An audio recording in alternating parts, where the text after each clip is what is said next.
పెరిగినటువంటి petrol diesel ధరలకు నిరసనగా వైఎస్ఆర్ కాంగ్రెస్ పార్టీ పిలుపు మేరకు శాంతియుత ప్రదర్శనలు చేసి అధికారులకు విజ్ఞాపన పత్రాలు అందజేసే కార్యక్రమం రాష్ట్ర వ్యాప్తంగా జరిగింది. దానిలో భాగంగానే ఇవాళ గుంటూరు పట్టణంలో మేమందరం కలిసి పెరిగిన పెట్రోల్ ధరలకు నిరసనగా మెమోరాండాన్ని కలెక్టర్ గారికి సబ్మిట్ చేయడం జరిగింది.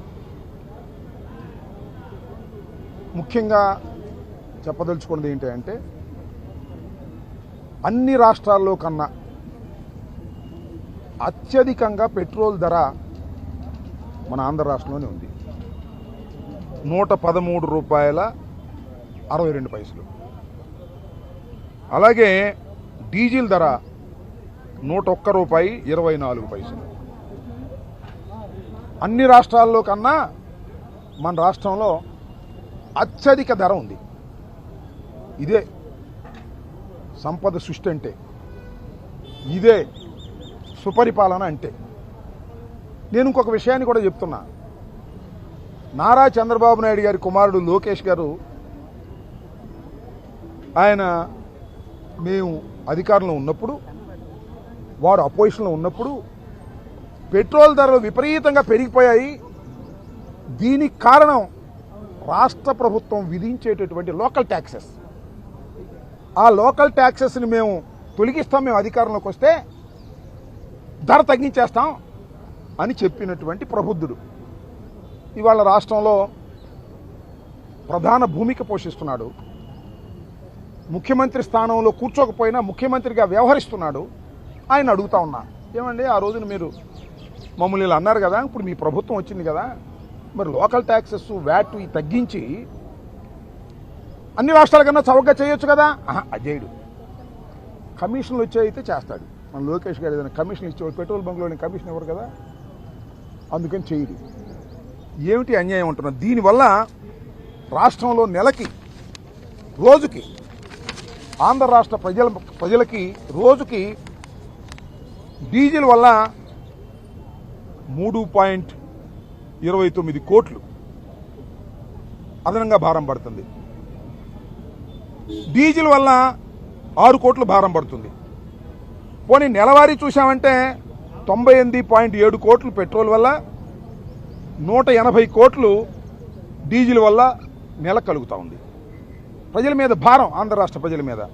అదేవిధంగా సంవత్సరానికి లెక్కేస్తే 1,201 కోట్ల రూపాయలు డీజిల్ పైన, అదేవిధంగా 2,000 పెట్రోల్ మీద 2,190 కోట్ల చొప్పున మొత్తం ఇది డీజిల్ మీద మొత్తం కలిసి 3,390 కోట్లు. అంటే సంవత్సరం పొడుగు ఇలాగే ఉంటే ప్రజల మీద పడేటటువంటి భారం 3,391 కోట్ల రూపాయలు ప్రజల మీద భారం పెట్టేటటువంటి పరిస్థితి ఇవాళ కూటమి ప్రభుత్వం చేస్తా ఉంది. అయ్యా కూటమి ప్రభుత్వాన్ని అడుగుతా ఉన్నా, మీరు అధికారంలో లేనప్పుడు చెప్పిన మాటలేంటి, అధికారంలోకి వచ్చిన తర్వాత చేసే పనులేంటో ఒకసారి మీరు ఆలోచించాలని ఈ సందర్భంగా నేను చెప్పదలుచుకున్నా. ఇప్పటికైనా మీరు వాస్తవాలు తెలుసుకొని అన్ని రాష్ట్రాల కన్నా తక్కువ ధరకి ఈ రాష్ట్రంలో పెట్రోల్ ధరలు వచ్చే విధంగా మీరు ప్రయత్నం చేయండి. పెంచిన ధరని తగ్గించేటటువంటి ప్రయత్నం చేయకపోతే ప్రజలు మిమ్మల్ని క్షమించరని మనం చేస్తున్నాం. కొన్ని తగ్గిస్తారు, మీరు చూశారు కదా, ఆర్టీసీని ప్రైవేటీకరణ చేసేస్తారు. మళ్ళీ మేము తీసుకొచ్చి గవర్నమెంట్లో పెడితే మెడికల్ కాలేజీలు ప్రైవేటీకరణ చేసేస్తారు లోకేష్ గారి నాయకత్వంలో. ఎందుకంటే లోకేష్ గారు క్యాష్ ఇస్తే ఇదేం పెట్రోల్ బంకులు ఎవరు క్యాష్ ఇవ్వరు కదా. లోకేష్ గారు, మీరందరూ లోకేష్ అనుకుంటున్నారు, ఆయన్ని is not Lokesh, love cash. క్యాష్ని లవ్ చేస్తాడు, అందుకనే మంచి పేరు పెట్టారు. నాకు ఒకసారి చనిపోయాడు హరికృష్ణ గారు చెప్పాడు, వాళ్ళ మేనమామే నాకు బాగా అప్పుడప్పుడు కలుస్తుండేవాడు. మా లోకేష్ చిన్నప్పుడు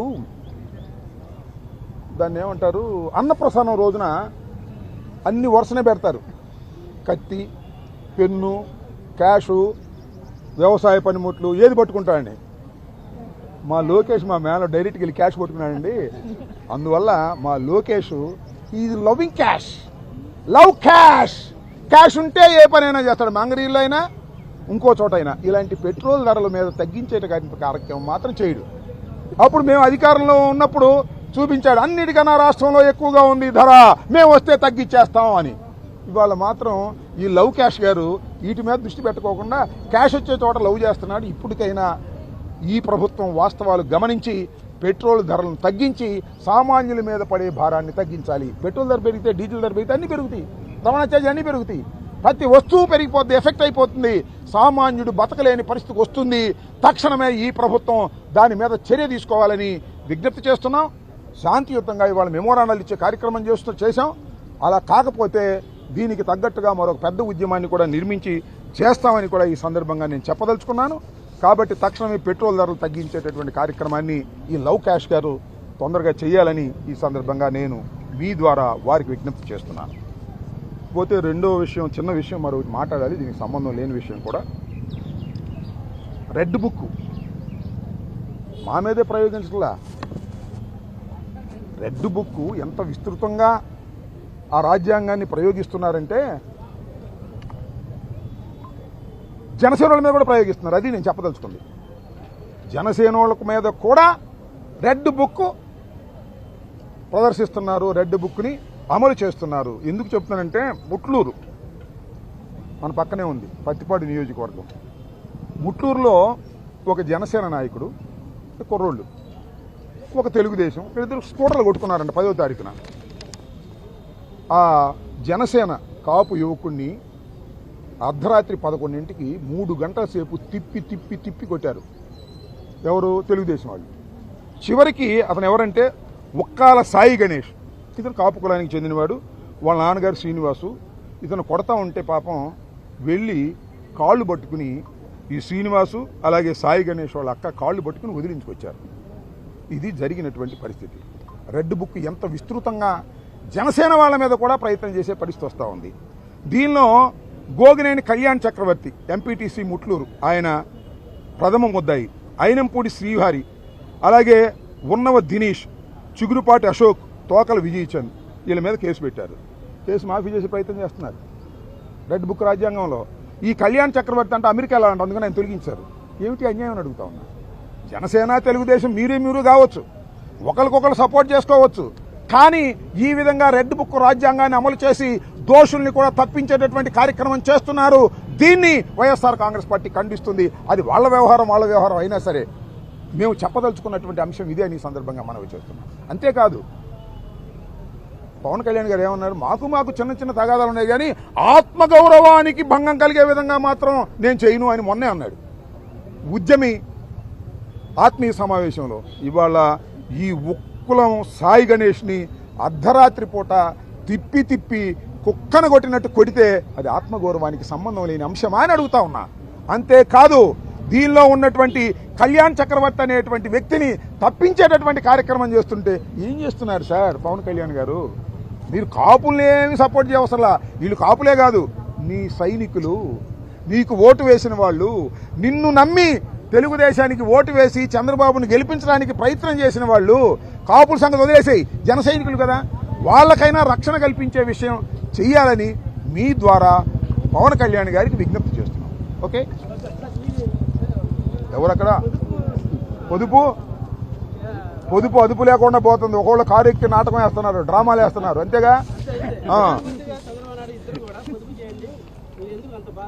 మొన్న ఇది నిజమేనా? మొన్న ఏదో స్పెషల్ హెలికాప్టర్లో పవన్ కళ్యాణ్ గారు వచ్చారని, స్పెషల్ ఫ్లైట్లో వచ్చారని నిజమేనా? అదేనా పొదుపు? నాకు తెలియగలుగుతున్నా. నిజం కాకపోతే నువ్వు చెబుతావా? నువ్వు చెప్పింది ఏంటి? వైలు కూడా అనాలి. ముందు సైకిల్ వేసుకొస్తారు ఎమ్మెల్యే గారు, మంత్రి గారు, వెనకాల కాన్వాయ్ వస్తుంది, దాని మీద సోషల్ మీడియా వాళ్ళు ఏమో మోటార్ సైకిల్ వేసుకొస్తారు. ఇదంతా పెద్ద స్టంట్ కార్యక్రమం చేస్తున్నారు. చేయండి, మీరు డ్రామాలు వేయండి, స్టంట్ చేయండి. వెనకాల కార్లు వస్తాయి, ఎమ్మెల్యే గారు బస్సులో వెళ్తారు, వెనకాల 10 కార్లు వస్తాయి. ఇవన్నీ స్టంట్ వేస్తున్నారు. మీ దగ్గర ఉన్నాయా? మీడియా వాళ్ళు బ్రహ్మాండంగా చూపిస్తున్నారు కదా. ఎమ్మెల్యే గారు కారులో వెళ్ళలేదు, బస్సులో వెళ్ళారు, మంత్రి గారు సైకిల్ మీద వచ్చారు. ఈ చూస్తున్నారు తప్ప వెనక కూడా తీయాలి. మీరు వెనకున్నటువంటి కార్లు, అధికారులు అవి కూడా తీస్తే ఇక మానుకుంటారు. అది పొదుపు పేరుతో డ్రామాలు ఆడుతున్నారు. ఆడండి, ప్రజలు గమనిస్తున్నారు. చెప్పయ్యా స్వామి. ఎవరు? మేము అట్ట దాడులు చేయటం, బద్దలు కొట్టడం మేము చేయలేము స్వామి. వాళ్ళని అడుగు. తెలుగుదేశంలో వాళ్ళు దాడులు చేస్తారు, పగల కొడతారు, ఇళ్ల మీదకి వస్తారు, పెట్రోల్ బాంబులు వేస్తారు. మా వల్ల పగల కొట్టడాలు దాడులు చేయడానికి మా వల్ల అయిద్దా? పోతే మరి మా మీద చేస్తే చేశారా, జనసేన మీద కూడా చేస్తున్నారు. మీ దుంపదేగా అధికార మదంతో కొవ్వెక్కి మిమ్మల్ని గెలిపించినటువంటి జనసేన వాళ్ళని కూడా కొడుతున్నారు. కొట్టని, మీ కర్మ మీరు అనుభవిస్తారు. గుర్తుపెట్టుకోండి. పక్క కాపు కొన్ని కొట్టారు దారుణంగా, కేసు మాఫీ చేసే ప్రయత్నం చేస్తున్నారు. ఇవి మేము సహించాం, చెబుతాం. అయ్యా మాకు ఇష్టమే, మా పవన్ కళ్యాణ్ గారు చెప్పారు మేము కొట్టించుకున్నామంటే కొట్టించుకోండి, మేము చేసేది ఏముంది? పవన్ కళ్యాణ్ గారు ఏం చెప్పారు? ఆత్మగౌరవాన్ని కాపాడతా. చిత్త కొట్టారు రాత్రి 11 గంటలకి ఊరంతా తిప్పి. వాళ్ళ నాన్న శ్రీనివాసరావు వెళ్ళి కాళ్ళు పట్టుకున్నాడు, వాళ్ళ చెల్లెళ్ళు కాళ్ళు పట్టుకున్నారు. ఇదేనా ఆత్మగౌరవాన్ని రక్షించేది? పవన్ కళ్యాణ్ గారు చెప్పండి సార్ అని అడుగుతున్నా. మా ఇష్టం, మేము ఇష్టమైన చేసుకుంటాం, తెలుగుదేశం మేము ఒకటే, వాళ్ళు మమ్మల్ని కొట్టినా కూడా బానిసలాగా బతుకుతాం అంటే బతకండి, నాకేం అభ్యంతరం లేదు. దేశంలో కల్లా బాగా డబ్బులున్న రాష్ట్రం సార్. ముగ్గురు కంటే 30,000, నలుగురు కంటే 40,000. నీకు పెళ్ళి అయిందా బాబు? పెళ్లి కాని యువకులందరూ కూడా 30,000 ఇస్తాడు మూడో పిల్లని కానండి, 40,000 ఇస్తాడు నాలుగో పిల్లని కానండి. నేను మాత్రం ఒకనే గంట, మా అబ్బాయి మాత్రం ఒకనే గంటాడు. ఏంది ఇది? చంద్రబాబు నాయుడు గారు మాత్రం ఒకనే గంటాడు, వాళ్ళ అబ్బాయి కూడా ఒకనే గంటాడు. ఈ ఆయన ఇంకొక ఉన్నాడు, వాళ్ళ అబ్బాయి మనవడు, అతను కూడా ఒకనే గంట. రాసుకోండి రేపు.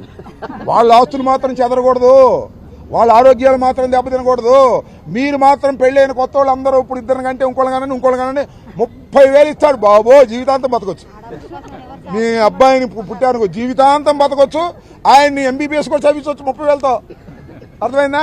40,000 ఇస్తాడు నాలుగో పిల్లల కంటే. ఇక చూసుకోండి, ఇక 40,000 పెట్టి అమరావతిలో 10 ఎకరాలు కొనుక్కోవచ్చు. ఎంత డబ్బు ఇస్తున్నాడే మీ దుంప దగ్గర ఏలంపాటు పెట్టాడు. 30,000, 40,000, ఇద్దరు కంటే లేదు, ముగ్గురు కంటే 30, నలుగురు అంటే 40, 5 కంటే 50. ఏంది ఏలంపాట? పిల్లలు కంటానికి ఏలంపాట. నువ్వు మాత్రం ఒకనే కంటావు, మీ అబ్బాయి మాత్రం ఒకనే కంటాడు. ఏందా ఇది నీకు ఆదర్శం? నీకు అసలు హక్కు ఉందా చెప్పే హక్కు? పిల్లల్ని ఎవరు కంటారు? ఆర్థిక స్తోమత బాగుండప్పుడు. ఆర్థిక స్తోమత బాగుండా కనలేకపోతున్నారయ్యా, ఎందుకంటే పెంచడం కష్టమైపోతుంది కాదా? అసలు పూర్వాన్ని స్కూల్లో చేర్చాలంటే ఎంత అవుతుంది, చదివించాలంటే ఎంత అవుతుంది, వాళ్ళ భవిష్యత్తు ఏంటి, ఏం అవసరం? కనండి డబ్బులు ఇస్తాడు. ఎందుకనేది? నీ దుంపదేగా. అందువల్ల మీరందరూ విలేకరులు అందరూ పెళ్ళైన వాళ్ళు ఎవరు ఉంటే యువకులు, ఇద్దరిని కంటే ఆపమాకండి, మూడో వాళ్ళని కనండి. ఇంటికి ఏందో మిమ్మల్ని కొడతారు. ఇంకోళ్ళని కనమంటే మీరు కాదు కనేది, ఇంట్లో వాళ్ళు వాడు కనొద్దు. ఏదో పిచ్చి మాటలు మాట్లాడుతున్నాడు. ఓకే.